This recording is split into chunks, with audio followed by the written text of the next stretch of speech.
Welcome to the Fantasy Champions Fantasy Football Podcast. What do we got today, Rick? We got our Week 6 trade targets.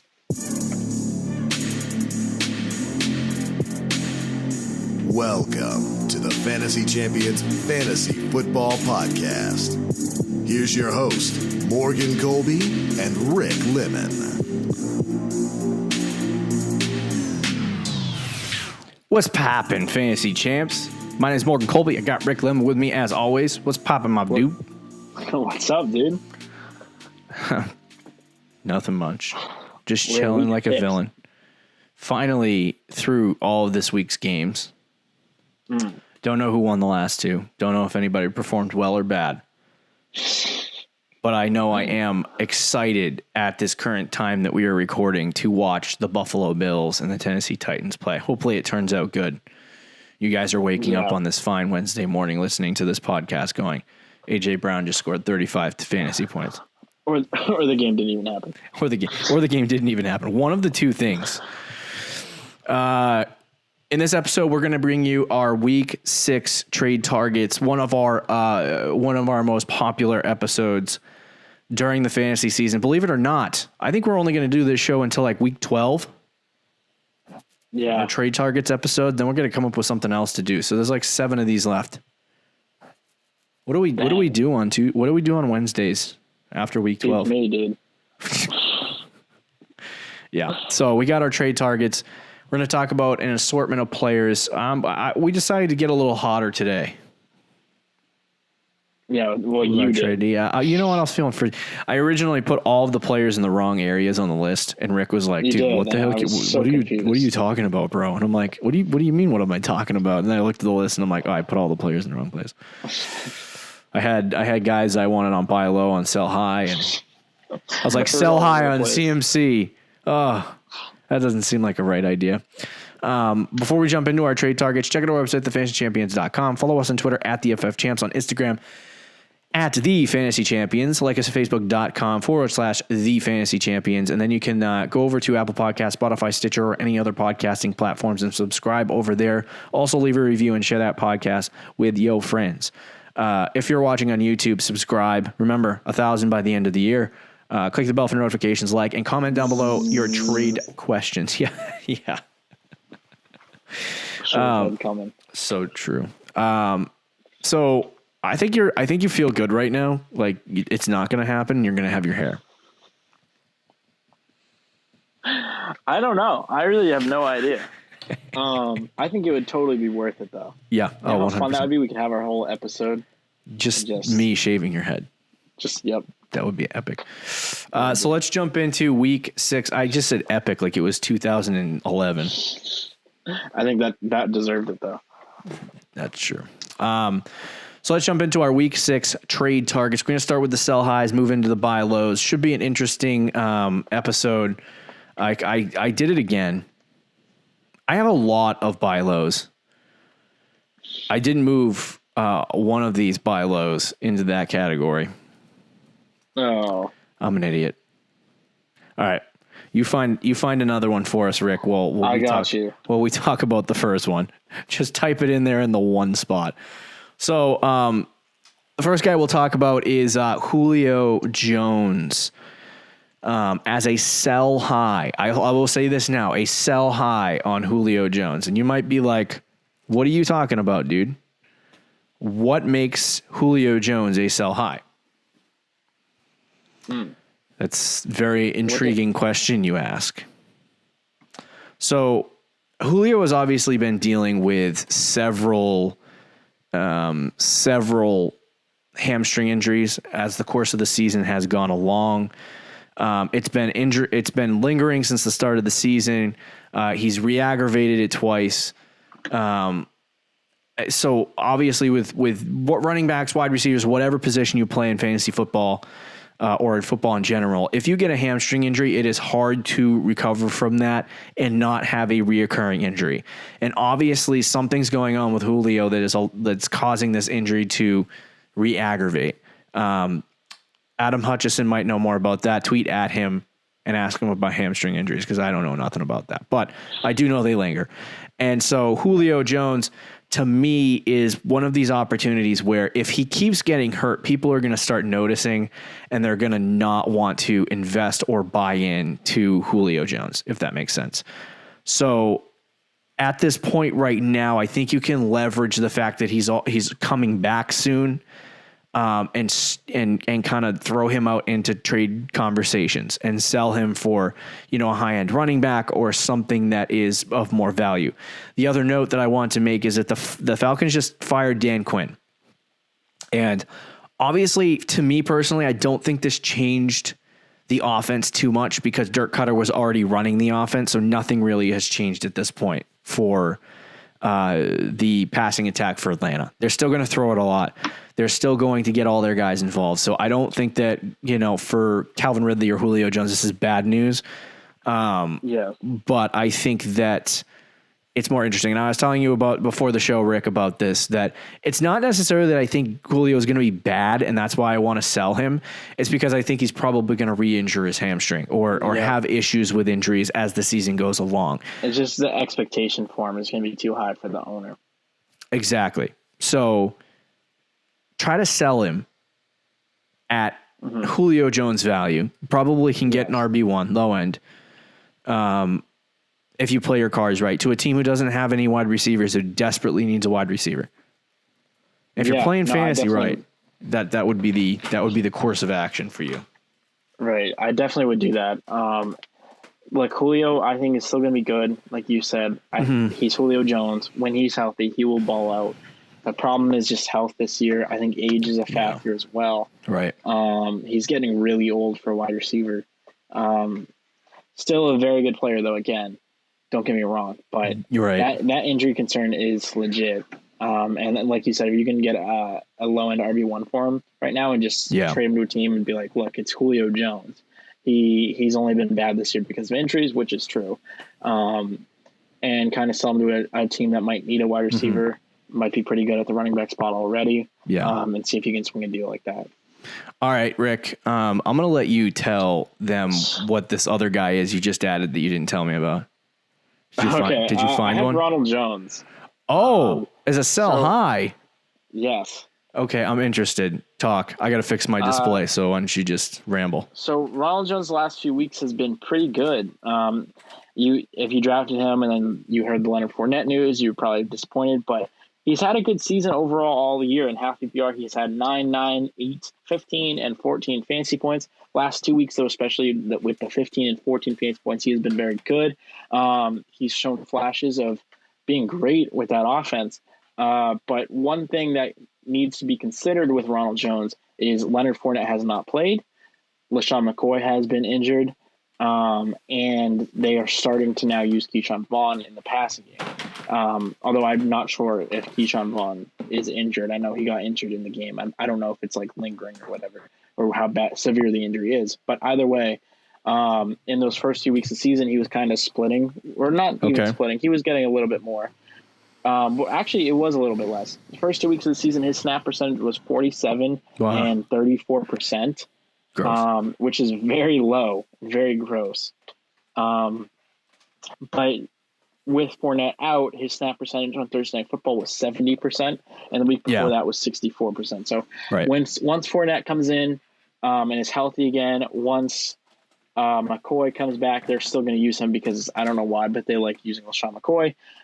Ronald Jones is not going to be getting the same amount of snap percentage he was getting, and he's going to go back from getting where he's currently at is like 20 carries a game, and he's going to go back to getting about like 13, 14 carries a game, which is still good. Yeah. Still a solid player, but if you can sell him at the value he's at right now, which is like a solid RB2, I would try to sell him for that. Now, I have a question.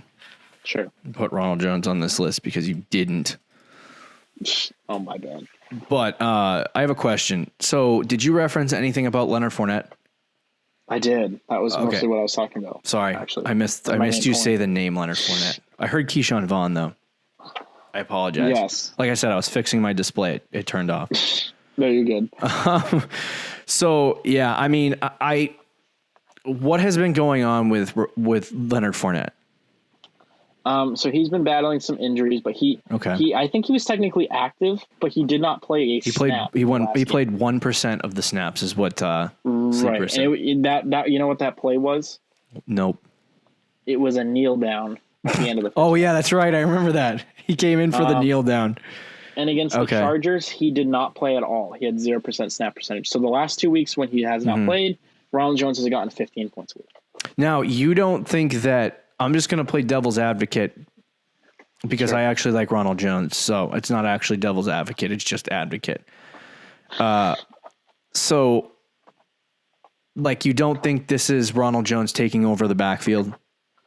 I don't. No, I think the Buccaneers are stupid and they're going to use all three. Here's what the big situation is, and obviously for Fournette, it has been there's been some injuries, there's been some stuff that hasn't been good, but if you look at Leonard Fournette, he had 14% of the snaps in game 1, five rushes, 5 yards. Game 2, he only ran it 12 times. And if it wasn't for his 45-yard touchdown run, he would have only had like 60 yards on his 12 rushes, which is still efficient and still good. But he only had 43% of the snaps in that game. And then he played against Denver. I don't know if he played the full game, but he only had 36% of the snaps in that game.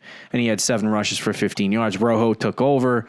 And obviously was the much better running back in that game. He missed the Chargers game and then played against Chicago and got 1 snap. So when you look at this situation for Leonard Fournette, obviously he has been battling injuries, but it looks as though they're just not utilizing Fournette at this point. And I feel like he will be utilized at some point. 7 to 10 carries a game is probably what his threshold is. And then if he has a really big game, like I think they give him the ball a little bit more than that.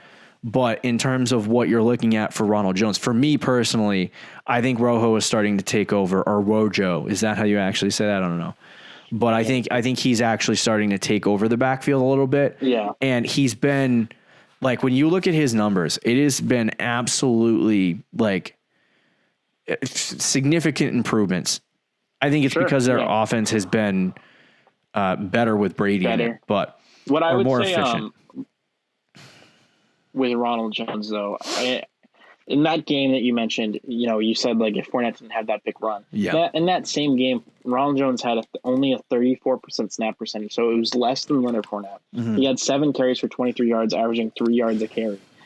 He was not good in that game, and even though Jones has gotten a lot of work the last 2 weeks. He's been great on the ground, fantastic on the ground, but in the passing game, he's been brutal. He's had a few drops. He had 6 catches for 17 yards 2 weeks ago against the Chargers, which was disgusting. And then this past week against the Bears, I believe he had 2 drops in that game. Or he had 1 drop and then 1 play where he almost dropped it and he caught on. So once McCoy comes back, and I think they were using Keyshawn Vaughn before he got injured in the passing game, those guys are going to be the passing backs. And then on the ground, it's going to be a split between Fournette and Jones. See, I don't think it's going to be the way Jones has played. Sure. I mean, you can make the argument that he's kind of separated himself from Fournette. So he might get more carries, but Fournette is just another big run away from getting a larger snap percentage than Ronald Jones. Not saying Ronald Jones is going to be bad. He's going to have more weeks this year where he gets 15 points. But I'm just saying I think you should sell him now because consistently he's not going to be getting the 15 points a week like he has been. So I just wanted to say the last 2 weeks he had 14, 15 fantasy points but didn't score a touchdown. Yes. It was 15 and then 14. He had 20 rushing attempts, 111 yards, which equivalates to 5.6 yards per carry. And he had 17 rushing attempts for 106 yards, which is 6.2 yards a carry. So he was a lot more efficient in those games. And then based on the touches, he's at like 0.8 fantasy points per opportunity. There it is, not only in the offseason, my friends. But you're right about the pass catching work. Like he has not looked great with the pass catching. The 6 for 9, 17-yarder that's a burger game right there. That's disgusting. He had a trip to friggin' Burger King for that one. Yeah. But I just don't, and he hasn't gotten over 20 yards receiving so far this year. So I don't think you're wrong on that aspect. I don't think Keyshawn Vaughn's going to take pass catching where he'd probably be Lesean McCoy. But McCoy's also look like garbage. And I think the best like pass blocking running back this team has is Ronald Jones, and Ronald Jones isn't that good at it anyway. So I think he's going to be on the field for a majority of the opportunities, if you want to say that. But I think it's going to be 16 to 20 a game for him. And if he continues with the efficiency that he's been showing, especially against Los Angeles and Chicago, like those two teams are not soft defenses. Right. Like this is the best Ronald Jones has been in his entire career. The best I've seen him play. So yeah, among running backs in the NFL, he leads the league in drops. For receiving. Yes. Yeah, as far as receiving goes, I'm not talking about receiving. I'm talking about rushing. Right. Yeah, on the ground. No, I mean, I get it. And he, like I said, fantastic last 2 weeks. I just think if Fournette comes in and gets another good game or has another good game and has a big run, then they're going to use him on the ground more than Jones. It's just going to be like back and forth with those guys all year. It could be. I think we need to see one more week because I don't know what their plan is with Jones, with Fournette. Because I know we both still believe Fournette's actually good, but you know, is he actually though? He can't even win over. He can't even win over this job with Ronald Jones at this point. So I think he's decent, but I don't think he's as good as we thought. The point of this discussion is so Rick is saying he's a sell high. I actually don't to play on Rick's side. I don't think it's a bad idea to sell him high because I think here's my thing is I feel like what is high on Ronald Jones? Like right now he's performing as an RB2. Like what are you going to get in return for him? I think right now he's performing as like a guy who gets 15 points a week as a running back is a high end RB2. And I don't think he's that. I think you can get something as value. So like an actual high end RB2, I think you could probably trade for him right now, or even a low end wide receiver. See, a high end RB2 right now is like, according to Fantasy Pros rankings, like Chris Carson. And I don't know of a single person that's going to trade Ronald Jones for Chris Carson, or even like the wide receiver, the high end wide receiver twos. Are you looking at rest of the season rankings? What are you looking at? I'm looking at Ross. Are you looking at numbers? Yeah. Because numbers number wise, he's top 5. Well, I don't know where he is anymore. I didn't look at the running backs. That changed. It changed, my friend.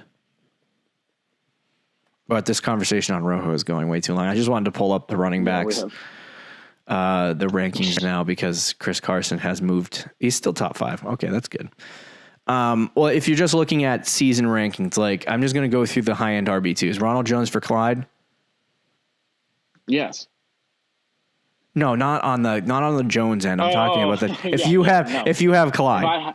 If I have Clyde, no. Assume you have the players I'm about to list. Ronald Jones for Clyde. No. Ronald Jones for Taylor. No. Ronald Jones for Sanders. No. Ronald Jones for Darrell Henderson. You'd probably take that on the Jones side. Yes. Yeah, but anyway, that's a no for the Jones owner, I guess. Then you have Jerick McKinnon, and you start getting into the low end RB2s. Like, what about David Montgomery for Ronald Jones? I would take David Montgomery. So it's gross, but I think I would. I just feel better week to week, floor wise, with Montgomery than I do Jones. So if you were the CD Lamb owner, well, let's just say that if you're a CD Lamb owner, wide receiver, low end wide receiver twos, high end wide receiver twos. I mean, Robert Woods for Ronald Jones. I would rather have Robert Woods. Okay, and then Diggs, same conversation. I'd rather have Diggs. Clay. 1 week from Claypool, and he's like this. I'm like, good God, he's wide receiver 15 already. Yeah. He's like the number 1 wide receiver among rookies besides CeeDee Lamb. CeeDee Lamb, man, he's freaking ridiculous, by the way. So I think you're talking more on the low end RB2 or low end wide receiver 2 range. If we're just being real. So I mean, if you could get Terry or like some of these guys on this list, would you trade Ronald Jones to go get Robert Woods or Stephon Diggs? I mean, I do. I would do if I was holding Ronald Jones, I would sell him for that if somebody offered it. My point is, I don't think anybody's offering that. Like, I don't think anybody. Dude, I think you're underestimating the need of running backs right now. Yeah, I mean, if I was holding Ronald Jones on my team, if I was holding Stephon Diggs on my team or Robert Woods on my team, I don't know that I would trade them for Ronald Jones. Yeah. Okay. So that's just my thing. Like, I don't know how much you're going to get in return for Rojo. Excuse me. That's fair. So let's move on to the buy lows. We'll this Ronald Jones discussion. There's going to be some hate in the comments, I guess. Somebody's going to be like, Ronald Jones is the best running back in the NFL. Did we even do our third sell high? Did we? Oh, Mike Evans. Wow, we are way behind. You want to just do it quickly? Yeah, I'll start really quickly. So Mike Evans, obviously, he has been a lot better than what we thought he was. I believe he's been on this list before for different reasons, but Evans has averaged 54.2 yards a game this season, and that is not great with Chris Godwin being out 3 out of the 5 games this year. He also has a 6.1% touchdown rate, which is he scored a touchdown in every single game this year. And through the first 5 weeks, he has 6 touchdowns, which is more than Calvin Ridley. And he started off with 4 touchdowns in 2 games to start the season. So Mike Evans has been ridiculously efficient with the Brady target share. In the absence of Chris Godwin, Evans has been getting like 8 to 10 targets, which is good. With Chris Godwin in the lineup, he's been getting 4 targets a game. So I don't know if that is reflective of what's actually going to happen when Godwin gets back, but that is not good when you talk about Mike Evans. And even in the games where he had 4 targets, he had that red zone, catch. I told you before the show, Rick, he's not going to get 18 touchdowns, 19 touchdowns this year. If he does that, I'll eat my pants. That's not going to happen. So Mike Evans, he's not going to do that. The efficiency for him is very, very high right now, and I'm not sure that he's going to be able to keep it up with the touchdown rate. And I think that this is as high as you can get for Mike Evans this year. I think I wouldn't be surprised if he does what he's doing right now, rest of season, just taking away the touchdown. The touchdowns. But when you talk about that 54.2 yards per game on the season, if he stops scoring touchdowns, Mike Evans becomes worthless. He becomes a guy that catches 5 passes a game for 54 yards. You know what I mean? And it's if that happens, he's at 6-7 fantasy points and he's a touchdown dependent, wide receiver. So the point is, sell him high now while he has all the fantasy points racked up. So when the touchdowns, start to regress a little bit, you can get the top of the ceiling value for Evans. Yeah, I mean, I pretty much agree with a lot you said. I like Evans, I think, a little more than you do, sort of like the Ronald Jones thing. But I do think he's kind of at a point this year where he's been very touchdown dependent, like you said, and the targets is a concern. The yards per game is a concern. And I think when Chris Godwin comes back, we might not see a consistent amount of targets week to week for Mike Evans. So Chris Godwin, I think, is the biggest concern for Mike Evans. He's also been battling injuries too. We don't know if that's going to linger for a while. I just think right now, like you said, you could probably sell Mike Evans for a lot. He's the wide receiver 6 in fantasy right now. I think he'll still be. See, that's the thing with Mike Evans, though. I still think he could probably finish as a top 10 wide receiver. Yeah, I don't disagree. He'll probably finish 9, 10, or 11.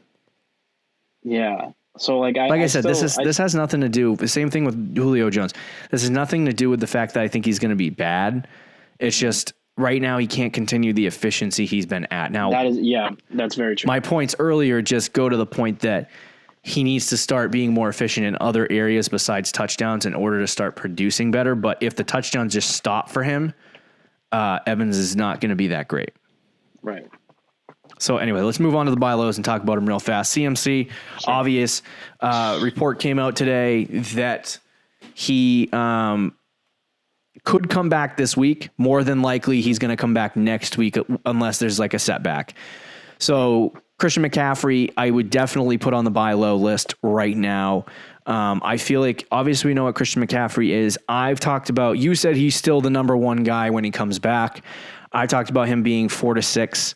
I don't know that, ankle injuries linger with running backs, so I don't know that he's going to be able to come back and be at full peak efficiency, right away. It's going to take him a couple of weeks, and then when he finally gets in the groove, there's always that risk of injury, re-injury, or other problems happening. I mean, he literally went untouched into the end zone and had an ankle injury. So, Rick, tell us your thoughts on buy low CMC. CMC is pretty obvious one. It's Christian McCaffrey. I think the only problem with this is trying to convince the owner to sell him. But if you're going to get McCaffrey, now is the time to do it because he's kind of been the owner of him has kind of probably been annoyed, and if he's been losing in a bad spot, he might want to just trade McCaffrey and just get players that are playing right now. So this would be the time to go get him, because when he comes back, I think personally he's going to be the running back one again, just because he's Christian McCaffrey. But even if he's not, he's going to be like you think, at least a top 5 running back. Yeah. Which is so rare right now with the amount of running backs that are out there. Having a guy in the top 5 is going to be so valuable. So I would do pretty much anything you can to go get McCaffrey. Sounds good. Tyler Boyd is the next guy on this list. Obviously, he's been getting a relatively healthy target share in the first couple weeks of the season. It's about 8 to 10 a game. This past week, he had 6. It was against Baltimore. They looked horrible offensively. It was bad. Like, the Bengals looked Bengal-y, I guess, if that's the right way of saying that. And so Tyler Boyd did struggle in this game to put together a good performance because the offense just wasn't good. But I think you can take advantage of that situation and sell. Would you sell Ronald Jones for Tyler Boyd? I would. I would take Tyler Boyd. Okay. All right, there you go. So yeah, I would buy Tyler Boyd at this point in the fantasy season. I know it seems a little bit rushed from me, but I'll let Rick take the floor. Yeah, I mean, everybody on the Bengals stunk against the Ravens. They pretty much almost got shut out if they didn't kick a field goal with like 2 minutes left in the fourth quarter. Nobody on that team did well. There's rumors about AJ Green now too. I don't know if you saw like that video on Twitter of him saying like, just trade me then, which is not good. I did not see that video. Yeah. It's not official that he said this, but people like reading lips said, and they pretty much all agreed that he said, just trade me then. Wow. Yeah. So if that situation continues to go the way it's going, he's the number 1 slot receiver guy on that team, and he's gotten 8. Other than week 1 where they threw it to AJ Green a ton, and they were forcing it to him, and even they did in week 2 as well a little bit. But since then he's gotten 8 targets, and then this week he only had 6. But again, the whole team was struggling. Joe Burrow was getting sacked on like every play. It was just a disaster against the Ravens. Once they play against teams that are more beatable, I think Tyler Boyd is going to consistently get 8 to 13 targets and can get like 7 to 10 catches a week. Fair enough. Final guy on the list, Terry Mclaurin. Tell us your thoughts, Rick. Terry Mclaurin is a guy who I wanted to be on this list very badly. This week, it is an interesting situation though, because it will depend on his quarterback. It could, because this week with Kyle Allen and Alex Smith, he didn't have a great week. He only had 3 catches lined up against Jalen Ramsey, which was not great, but he still had 7 targets. So there's still at least a floor there with those other guys. And if Haskins comes back, he's going to be getting back to the 10 targets he was getting, around 10 targets a game. But his schedule, and I brought this up to you before the show, is just insane. He's got the Giants coming up, then he's got the Cowboys, then he's got the Giants again. Let me see if I can bring up his whole schedule. Yeah, he's got Giants, Cowboys, Giants, Lions, Bengals, Cowboys again, which is the worst secondary in the league. Yes, ma'am. Steelers, which is going to be a tough one. But then 49ers, who have actually struggled this year in the secondary, partly due to injuries, but I mean, I don't know if that's going to change. Seattle, which has been not a great secondary, and Carolina. So he has probably the easiest schedule for fantasy wide receivers rest of the season. Okay. You're going to want to hop on that now. Okay. I totally agree with everything you said on Terry McLaurin.